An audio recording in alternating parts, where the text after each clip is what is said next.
Demonyong Emperador Kabanata 680 hanggang 681. Nagpapatuloy. May alam din pala kayong Marites tungkol sa kanya kahit papaano. Pero hindi niyo pa rin malalagpasan ang nalalaman ko tungkol sa kanya.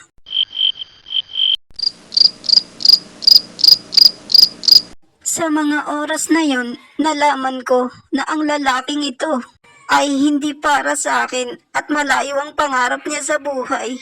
Pinipigilan niya lang ang sarili niya na ilabas kung anong nasa sa loobin niya.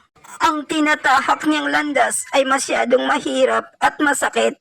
Ayokong maging hadlang o pabigat sa pangarap niya. Kaya yun ang dahilan kaya ko siya iniwan sa ere.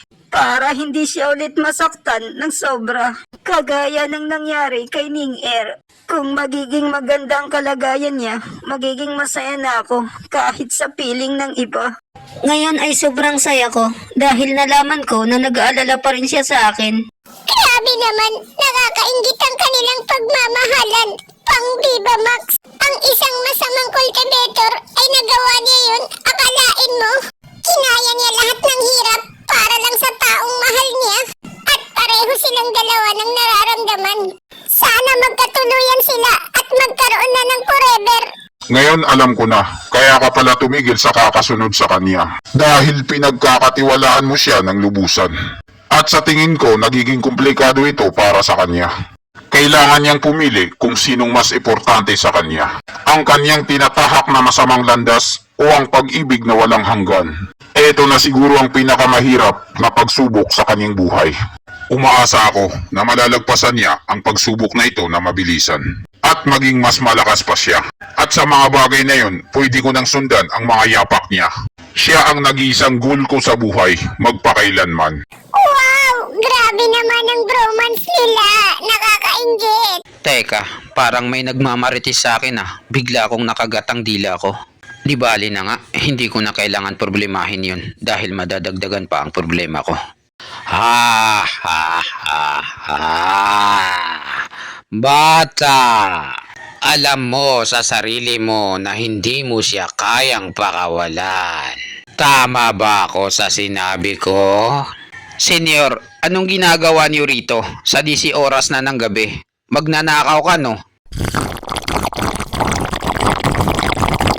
Sinabi ko na sa'yo, bata, na kahit saan ko gustong pumunta sa lupaing ito ay walang makakapigil sa akin. Bakit? May problema ka ba doon? Kung may mga taong manggagaling sa likod mo? Hindi naman sa ganun, senyor. Pero bagay sa iyo ang ginagawa mo. Mukha kang snatcher sa rekto. Alam mo ba kung bakit may pag-ibig sa mundong ito? Para turuan tayong mga tao kung anong kahulugan ng buhay. Bata, kung may gusto ka sa babaeng yon, ay kunin mo siya at itanan mo siya. Tapos ang problema. Senyor, para naman kayong bata na nagsasalita, huwag kayong magpatawa rito. Alam niyo yun sa sarili niyo na hindi ito isang madaling bagay. Tungkol ito sa tinatahak kong landas. May tama ka sa sinabi mo. Ang ibig lang sabihin nun ay nasasakal ka na. Mayroong ka ng 2 chicks. Ngayon ay dadagdagan mo pa ng pangatlo. Hindi siya nararapat sa'yo, babaero ka. Senyor, nagkakamali ka sa sinasabi mo. Alam mo kung anong tinutukoy ko. Ang tinatahak kong landas ay ang kasamaan. Ang daan na tinatahak ko ay punong-puno ng kasamaan at walang halong emosyon. Kaya hindi ako pwedeng lamunin ng emosyon dahil sa pag-ibig. Kapag ginawa ko ito na nagmahal ng todo, masasaktan ko ang sarili ko at masasaktan ko din siya. Para saan pa? Naranasan ko na ito sa dating buhay ko. Kaya ayoko nang maulit-ulit. Kung ganon, bakit nakatayo ka pa rito at malalim ang iniisip mo? Dahil patay na rin pala ang puso mo, patayin mo na rin lahat ang emosyon mo. Pero bakit nakatayo ka pa rin dito at sinisilip mo ang above na yon mula sa bintana? Walang magandang may dudulot sa inyo niyan. May tama ka sa sinabi mo, Senyor. Pagkatapos ng lahat ng mga nangyari, hindi ko pa rin siya kayang palayain. Ni minsan, hindi ako nagkaroon ng utang sa isang tao. Lahat sila binayaran ko. At lahat sila ay may utang sa akin at hindi pa nila ako binabayaran dahil hindi ko sila sinisingil. Pero nagkataon na nagkaroon ako ng utang na loob sa isang tao. At napakahirap itong bayaran. Hindi ko alam kung papaano. Ha ha ha ha. Mukhang maganda yung storya mo ah. Hindi mo ba alam na mahilig ako sa istorya dahil marites ako? Halika rito at ikwento mo sa akin. Malay mo, matulungan kita at masolusyonan ko ang problema mo. O sige senyor, makinig kang mabuti. Ganito kasi yun. Ang pagliligtas sa jowa kong sining-er ay ang aking problema. Pero wala siyang kinalaman dito. Ang mahal ko may love so sweet. Pero sa bandang huli, isinakripisyo niya ang sarili niya. Napilitan siyang pumasok sa mystical heaven secto. Kapalit nito ang pagliligtas ko sa buhay ni Ning-er. Hindi ko alam kung anong panloloko ang ginamit nila sa kanya. Kaya ngayon, hindi ko alam kung paano ako makakabayad ng utang na loob. Dahil kapag hindi ko sinuklian ang kabaitang ipinakita niya sa akin, hindi mapapanatag ang loob ko. At hindi ako makakatulog ng maayos na may peace of mind. Kung ganon, isa siyang natatanging babae. Iniligtas niya ang jowa mo kahit maging buhay niya ang kapalit. Ngayon, naintindihan ko na kaya ka galit na galit kay Lucy noong sinaktan niya ang baby mo. Talagang napakahirap bayaran ng utang mo sa kanya. Ha ha ha. Kailangan mong magpakain sa kanya dahil yun lang ang tanging paraan. Tanda, para ka namang gago. Magseryoso ka nga. Ha ha ha. Wala ka nang kawala, bata. Huli pero hindi kulong. Bata, kahit ako ay hindi isang masamang cultivator. At hindi ko rin alam kung anong mga pinaggagawa niyo sa buhay. Pero isa lang ang alam ko. Ang lahat ng daan ay patungo sa katotohanan ng Tao. At kahit alam ko na wala kayong puso at awa, kailangan mo munang maranasang masaktan bago ka makapag-move on. Papaano ako makakapag-move on, senyor? Wala naman kami. Ang mga mabubuting cultivator ay lagi nilang ipinagyayabang na sila ang tagapagligtas. Pero paano nila gagawin ang tinatawag nilang katarungan kung wala namang kasamaan?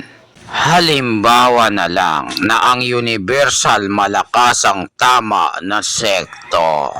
Palagi nilang ipinagyayabang na may tama sila at sila ang makatarungan.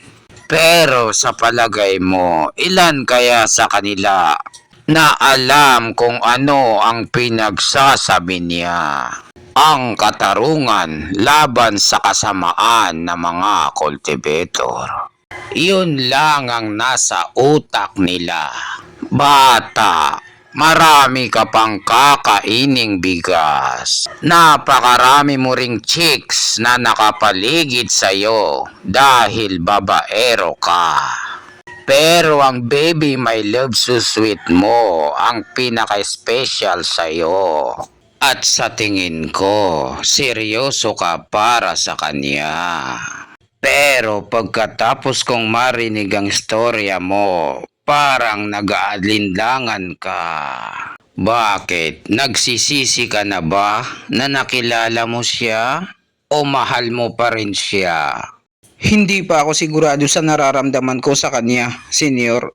Ha ha ha ha. Napakabobo mo talaga.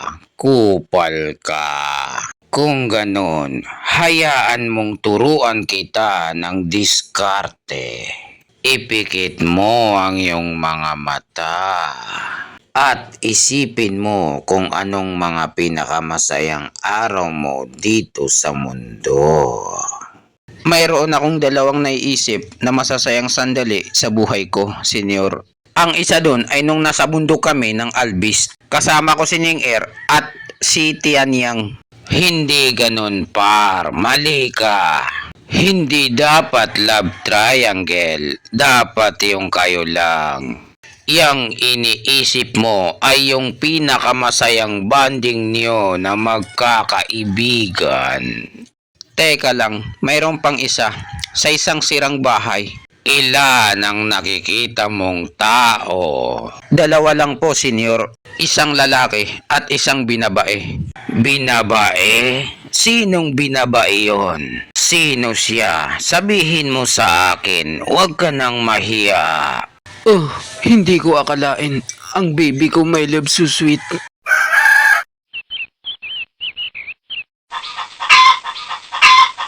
Hindi ko na malayan. Sa sobrang pag-iisip ko, umaga na pala. Paano ko kaya siya makakalimutan? Wala naman kami. Isa kaya itong panloloko ng kalangitan? O sinusubukan lang talaga ako ng tadhana? Siguro, tama si Yusuanzi. Eto na siguro ang tamang panahon para may tama ko ang mga nagawa kong mali. Pero nakakapanibago lang itong landas na tinatahak ko. Hindi ko alam kung anong gagawin ko, kung papaano ako magmo-move on. Ang mga masasamang cultivator ay mga walang puso. Dahil kapag tinablan ka ng pag-ibig, yun ang hahatak sa'yo pababa. Pero papaano? Papaano ko siya matatanggal sa buhay ko? Wala akong karanasan sa mga ganitong bagay. Kapag ginamit ko ang emosyon ko para magsanay sa masamang landas, hindi na ito magiging puro dahil may halo na. Pag-ibig nga naman, hahamakin ng lahat, mapasa akin ka lang. Pero papaano kapag nabigo ako? Paano ko siya matatanggal sa buhay ko? Hindi to basta-basta matatanggal dahil ito ang tinatawag na true love. Kung isa itong pagsubok para sa akin, ang ibig lang sabihin, walang tama sa mga dinadaanan ko. Tang inang yan, may bago na namang pasikat, ang yabang. Sa tingin ko, hindi na tayo papasa ngayon. Sa gitnang rangko na 3 sekto. Kupal na to, ba't nandito ka pa? Umaga na, tinanghali ka na naman ng gising. Puro na lang tulog ang inatupag mo, wala kang silbi. Alam mo naman na marami tayong dapat gawin at alalahanin. Ano ba ang pinuputak-putak mo dyan, kaba? Umagang-umaga, napakaingay mo. Bukas pa naman ang laban kaya relax ka lang. Tangina mo kang bata ka. Hindi ka pa nanonood sa laban nila. Sa gitnang rangko ng 3 sekto. Kaya hindi mo alam kung anong mga nangyari. Wala akong pake dahil hindi ako interesadong manood sa kanila. Kaya pala nakarelax ka lang dahil wala kang alam. Pero kung alam mo lang, hindi ka makakarelax kung anong mga nangyari sa laban ng 3 rangko ng gitnang sekto. At sigurado ako na mapapaihi ka sa pantalon kesa sa akin. Ang espada na sekto ay napakalupit nila. Lahat ng 10 mag-aaral nila ay nasa ethereal stage na eksperto. Kasama na doon ang tropa mo na bagong ethereal stage na eksperto. Tama yung sinabi mo. Hindi ko kasi siya masyadong napansin nung pumunta siya rito. Pero dahil nabanggit mo yan, tama ang kutob ko na ang aura niya ay nasa ethereal stage na eksperto. Matagal na kasi siyang lulong na adik sa pagiging martial art. Pero hindi ko inaasahan, sa napakaikling panahon, isa na siyang ethereal stage na eksperto. Di bale, congrats na lang sa kanya. Congrats! Tang-ina mo ka! Parang natutuwa ka pa! Hindi mo ba alam na isa siya sa pinakamalaking kalaban natin? Pre, ikaw ang namumuno rito. Ipakita mo naman sa amin na interesado ka. Ang espadang sekto ay ang kanilang line-up ay napakalakas. Kasing labas ng mga matatas na rangkong sekto. Namaritis mo na ba paano nila nilampaso ang kalaban nila sa gitnang rangkong sekto? Nanalo sila lahat sa isahan at maramihan laban sa Demon Soul Secto at Heaven Trailing Secto. Oh, talaga ba? Kahanga-hanga pala sila. Tama ka, kahanga-hanga sila, Petmalu. Ang espadang sekto ay matagal na silang pinakamalakas sa gitnang rangkong sekto. Pero ang dalawang sektong nakalaban nila ay hindi nalalayo sa lakas nila. At kasama pa nila ang maginoong espada. Napakaganda ang ipinamalas niya sa laban. At sigurado ako na hindi niya pa ipinapakita ang totoong lakas niya. Ang buong espadang sekto ay nakapaghanda sila ng matindi laban sa atin. At hinahamon pa nila tayo, halata sa mga mukha nila. Hindi sila natatakot sa atin. At lalong hindi sila natatakot sa iyo. Pinaghandaan ka nila siguro, kaya hindi sila nag-aalala. Kung ganun, kailangan nating mag-ingat sa kanila. Ang kailangan ko lang gawin ay gamitin ang estratehiya ko para malabo tayong matalo. Napakatalino mo talaga, Chupa. Sabihin mo sa akin kung anong plano. Huwag natin silang labanan para hindi tayo matalo. O di kaya, dito na lang tayo sa gitnang rangkong sekto. Huwag na tayong mangarap ng mataas. Chupa, peste ka talaga. Yan ba ang naisip mo para hindi matalo? Akala ko ba sinabi mo na hahamunin natin ang mataas na rangkong sekto? Sa'yo ko mismo narinig sa buhanga mo. Pero ngayon, umuurong na yung buntot mo dahil nalaman mo kung gaano kalakas ang espadang sekto. May malaking problema ako na kinakaharap at wala akong oras sa mga ganito. At para naman sa sekto, kayo na ang bahala. Paano niyo susolusyonan yan? Chupa, napakatigas talaga ng ulo mo. Saka ka lang kumikilos kapag nasa mood ka. Pasensya na sa inyo sa abala, Stewardess Chupa at Matabang Venerable. May mga bisita tayo na galing sa trailing sekto. Gusto kayong makita. Ina nila, ang tagal na nating dumating dito. Bakit ngayon lang sila bumisita? Kupal, hindi pa tayo tapos. Babalikan pa kita. Koy lang, may team na kalbo. Bumalik ka muna rito. May tatanong lang ako sa'yo. Stewardess Chupa, ano ba ang kailangan mo sa akin na may paglilingkod ko sa'yo? Koy lang, may team na kalbo. Ikaw at ang dawan mo. Siguro malalim ang pagmamahalan nyo hanggang langit at lupa. Tama ba ako? Pero nung laban mo, bakit ka sumuko? Alam mong pwede mong ikapahamak. Ganito kasi yun. Yun ang tinatawag na pagmamahal ng walang hanggan. Oo, naintindihan kita. Hindi ko itinatanong na magtula ka rito. Ang tinatanong ko, alam mo ba na isa kang masamang cultivator at hindi ka pwedeng umibig at magkaroon ng emosyon? Pero bakit ginawa mo pa rin yun? Kupal ka. Ano? Tangina mo ka, Chupa. Bakit mo ko minumura? Alam ko, Chupa, na may batas ang sekto natin. Pag bawal lumabas, bawal lumabas. Pero ang pag-ibig ay parang isang bagyo. Hindi mo mapipigilan ang pagdating nito. Alam ko ang batas na yan at mas malaki ang alam ko kaysa sa'yo. Pero tao lang tayo, nagkakamali rin. Ang masasabi ko lang ay hindi ko pinagsisisihan ng lahat na minahal ko siya. Kahit ibinaba pa nila ako bilang trabahador, wala akong pake. Para sa kanya, handa akong harapin ng lahat. Hindi mo ko naintindihan, Kalbo. Hindi ko tinutukoy ang batas ng sekto natin. Ang sinasabi ko sa'yo ay ang landas ng pagiging masamang cultivator. Ngayon na alam mo na ang pag-ibig ay masama sa atin at hindi ka magtatagumpay sa buhay. Pero bakit ginawa mo pa rin yun? Kupal ka. Umibig ka pa rin. Stewardess Chupa, kahit mag-aral pa ako ng masamang sekto, ni minsan hindi sumagi sa isip ko ang ganon. Ang sinusunod ko lang ay ang batas ng sekto. Yun lang. Nung nagkakilala kami, hindi pa ako nag-isip nun. Playboy pa kasi ako eh. Pero dahil nalaman ng mga parents niya at mga parents ko, kaya kami nagdusa. Tangina, wala talaga akong makukuhang magandang sagot kay Kalbo. Bakit ko pa kasi siya tinanong? Alam kong bobo siya. Hindi niya alam ang pinagkaiba ng daan at kasamaan. Dahil isa lang siyang tupa na sumusunod sa nakakarami. Sige na, makakalis ka na. Iwanan mo muna ako. Kailangan ko ng peace of mind. Ano kayang tinatanong sa akin ni Chupa? Hindi ko maintindihan. Stewardess Chupa, alam kong hindi ako matalino, pero ito lang ang may papayo ko sa'yo. Ang landas ng pagiging masama ay bobo ako pagdating sa ganyan. Mas matalino ka at si matandang ewan. Pero may isang bagay ako na alam na hindi mo alam. Pinili kong maging masama kaysa sa maging mabuti. Dahil mahirap maging mabuti sa harap ng iba. Pero hindi ko alam kung anong nasa isip mo, loko ka. Pero nararamdaman ko na nahihirapan ka na rin at hindi mo alam kung anong gagawin. Dumaan na ako sa ganyan, papunta ka pa lang, pauwi na ako. Pero pagdating sa emosyon at pag-ibig, hindi ako nag-iisip, tinitira ko agad. Ano ang ibig sabihin ni Kalbo na tinitira niya agad nang hindi nag-iisip?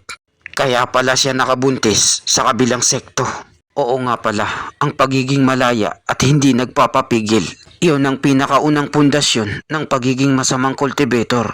Kung ganun, hindi na ako magpapapigil sa kahit anumang daan na tatahakin ko. At dito nagtatapos ang chapter.